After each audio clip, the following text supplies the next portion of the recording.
Добрый день, уважаемые подписчики. Компания Прогресс Авто рада приветствовать вас на своем канале. Сегодня у нас в видеообзоре японский мини-трактор марки Yanmar, модель UM1100. Данный трактор не выдовый, будет продаваться в комплекте с почвенной фрезой. Рабочая ширина почвенной фрезы 95 сантиметров, почти метр. Ножи стоят на почвенной фрезе буквально новые, то есть остаток почти все 100%. Будет приятным бонусом для тех, кто купит этот трактор. Навеска двухточечная, стандартная абсолютно навеска для таких малышей, как этот трактор. Почвенная фреза, как вы видите, укомплектована опорными колесами. Тоже очень приятный бонус. Ну и к оснащению тут, в принципе-то, рассказывать особо и не за что. Трактор очень прост. Очень прост. Установлен дизельный двигатель двухцилиндровый.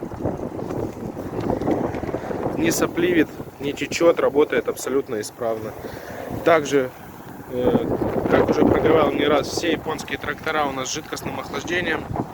Установлен радиатор. Аккумулятор. Ну, оранжевый — это у нас крашеной крышкой топливный бак.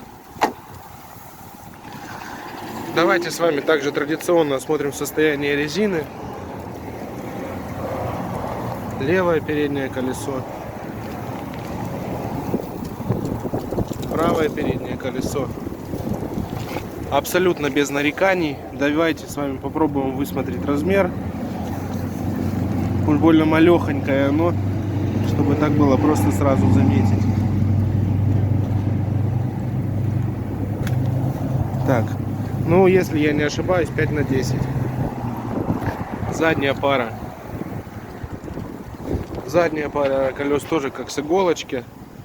То есть остаток замечательный. Видим небольшой совсем следы рассыхания по верхнему слою, совсем вообще незначительный. Размер 7 на 14. Ну и левое заднее колесо. Аналогичная ситуация. С резиной полный порядок. Также хотелось бы отметить, что колея у данной модели 65 сантиметров. Меряем мы по центру задних колес 65 сантиметров. Клиренс порядка 30 сантиметров. Ну, к оснащению, опять же, все просто. Рулевое колесо. Ни о какой гидравлике речи идти не может, но она тут и ни к чему. Небольшой вес трактора, короткая рулевая рейка дают о себе знать. Управление очень легкое. Управление светом на себя тянем, ближний дальний свет. Замок зажигания, поворотники, гудок, декомпрессор. Чуть ниже педаль сцепления, коробка передач на вал отбора мощности, 3 скорости, основная коробка передач, 3 скорости вперед, 1 назад. Рычаг пониженных, повышенных передач включили-выключили. Педаль блокировки заднего дифференциала. Ручник.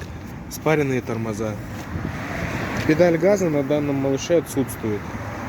То есть только ручной газ. Это достаточно часто практикуется на таких небольших тракторах, как этот. Вот. Ну, наш обзор подошел к концу. Если у вас остались какие-то вопросы, есть интерес к данной модели, звоните, пишите, все ссылки будут в описании. Большое спасибо за просмотр, до новых встреч!